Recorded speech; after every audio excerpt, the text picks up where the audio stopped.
world where every brilliant idea, every groundbreaking innovation, and every life-changing discovery truly reflects the diversity of our world. But right now, we're not there yet.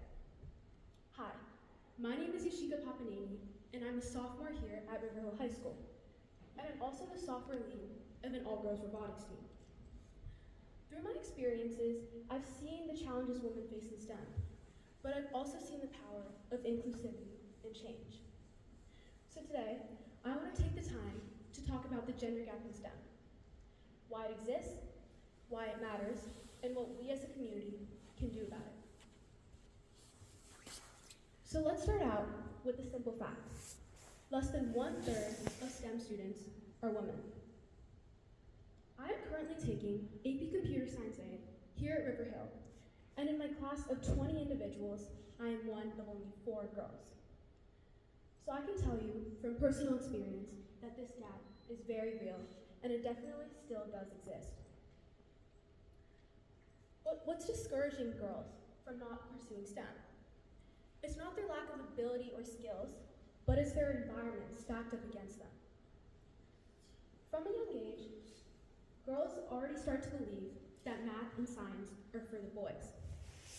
And as these girls grow older, their male STEM bias increases. And as they enter middle school, less and less girls enroll in advanced STEM classes. But stereotypes aren't the only issue that women face. Even when girls are interested in STEM, they fail to see themselves thriving in these careers. And that's because of the lack of visible role models. So I want you guys to take a second and think of a scientist or engineer. A name that probably pops up into mind is Einstein or Alexander Graham Bell. But where are the women? Of course they do exist, like Marie Curie or Katherine Johnson, but they're the minority in a vast ocean. Another major barrier women face is something that should have been resolved a long time ago, and that's the gender pay gap. On average, women earn 18% less than their male counterparts. They earn 18% less than their male counterparts. And of course, it's not just about the recognition. It's not just about the money, but it definitely is about the recognition.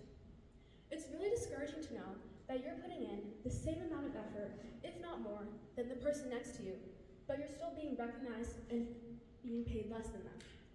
Unfortunately, this causes women to leave the STEM field altogether. So what's the result? Brilliant minds are being left behind, and the world is losing out on countless innovations. Think about it. How many life-changing discoveries have we missed out on simply because the person that could have made them believed that they couldn't? The next major space discovery, the next breakthrough in AI, the next cure for a disease. How many of these have we missed out on because we failed to create an environment where everyone felt included, regardless of their gender? When we talk about the gender gap in STEM, we're not just talking about giving women equal opportunities. We're talking about the overall full potential of innovation. Research shows that people in teams with diverse leadership don't just think better, but they actually perform better.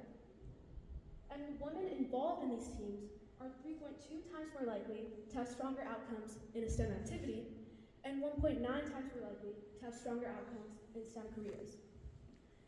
This isn't a coincidence, it's the simple truth. The good news though, we are making progress. Over the last 8 years, the number of women earning STEM degrees has slowly started to rise, and more organizations are pushing for that change. These organizations include Girls Who Code, Society of Women Engineers, Women in Science and Technology, and so many more.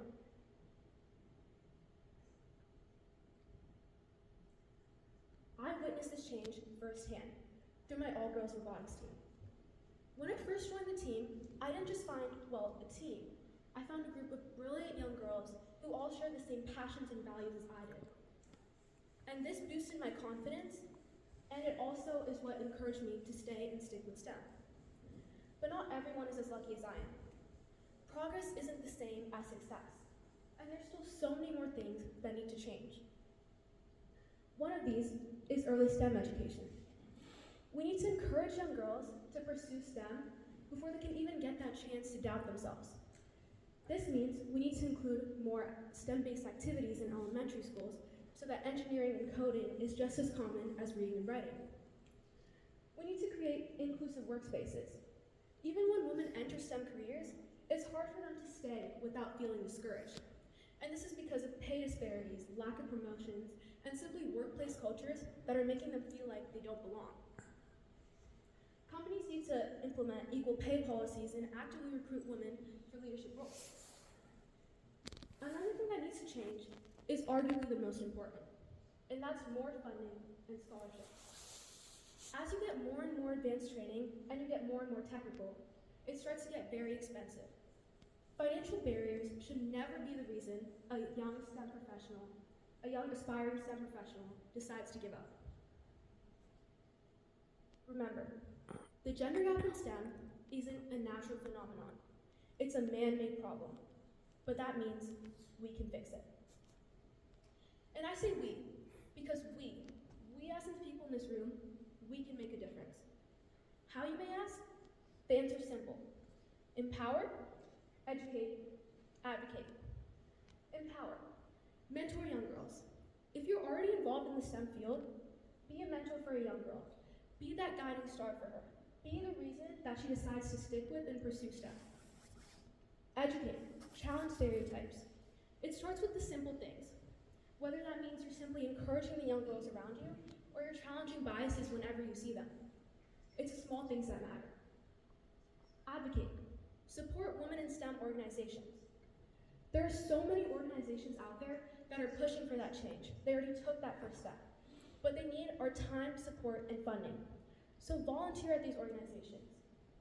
Volunteer at these organizations, donate to them, do whatever it takes so that they can keep doing the amazing things they're doing. Remember, it doesn't take a mass movement to make a difference. Sometimes it's that one voice in a large room saying you belong here that makes all the difference. As Marie Curie once said, do not be afraid to be the first.